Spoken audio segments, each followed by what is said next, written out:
क्या अमेरिका ने ईरान के जौहरी प्रोग्राम को खामोशी से कबूल कर लिया है? क्या इसराइल, जो ईरान को अपना सबसे बड़ा खतरा समझता है, अब बेबसी से ये सब देख रहा है? और कौन सा मुल्क इस सारी कशमकश में सालिसी का किरदार अदा कर रहा है? आज की वीडियो में हम जानेंगे कि 2018 में जो मुआहदा टूटा था, उसकी राख से मुज़ाकरात की चिंगारी कैसे फूटी और क्यों ये खित्ते के मुस्तकबिल का तयन कर सकती है। 2015 में ईरान और दुनिया की 6 बड़ी ताकतों के दरमियान एक तारीखी मुआहदा हुआ, जिसे जौहरी मुआहदा या JCPOA कहा जाता है।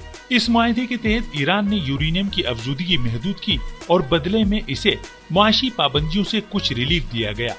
लेकिन 2018 में डोनाल्ड ट्रंप ने अचानक इस मुआहदे से दस्तबरदारी का ऐलान कर दिया। उनका मौक़िफ़ था कि मुआहदे की शिकें वक्ती थीं, ईरान के मिसाइल प्रोग्राम को नहीं छेड़ा गया और ये मुआहदा अमेरिका के मफादात के खिलाफ था।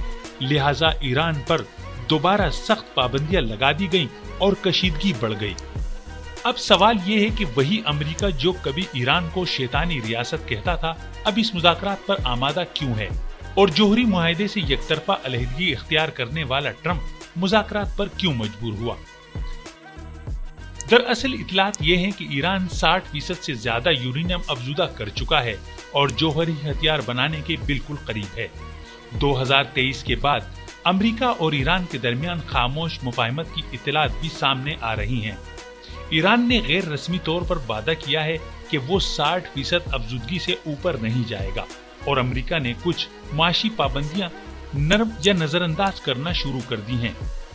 ये सब इस बात की अलामत है कि अब वाशिंगटन ईरान के साथ मुफाहमत की राह ढूंढ रहा है।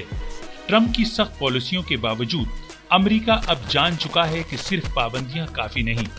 मशरिक़ वुस्ता में मौजूदा कशीदगी, खास तौर पर गजा, लबनान और यमन नई जंग के खतरात को बढ़ा रही हैं। हैरानकुन तौर पर इन मुज़ाकरात का मेजबान तेहरान है, न वाशिंगटन, बल्कि ओमान मेजबानी कर रहा है। 12 अप्रैल को ओमान की दारुल हुकूमत मस्कत में मुज़ाकरात का पहला दौर हुआ।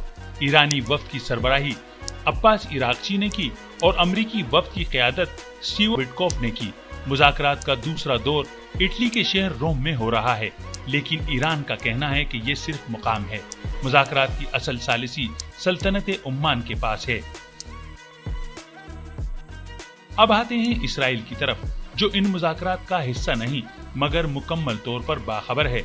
रोन डर्मर, इसराइल के वजीर बराए स्ट्रेटेजिक उमूर और मोसाद के सरबराह डेविड बार्निया पेरिस में अमरीकी एलची स्टीव विटकॉफ से मुलाकात कर रहे हैं।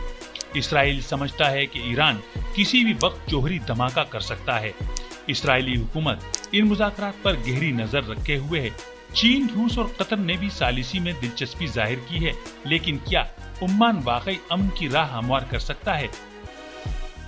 ईरान जौहरी दहलीज पर खड़ा है, अमेरिका तसादुम से बचना चाहता है और इसराइल बेचैनी से ये सब कुछ देख रहा है। इस खित्ते में अगला बड़ा मोड़ इन खुफिया मुज़ाकरात के नतीजे पर मुनहसिर है। क्या अमन मुमकिन है या एक नया बहरान जन्म लेने वाला है? कमेंट्स में अपनी राय का इजहार जरूर करें और आइंदा के हालात से बाखबर रहने के लिए चैनल को सब्सक्राइब करना ना भूलें।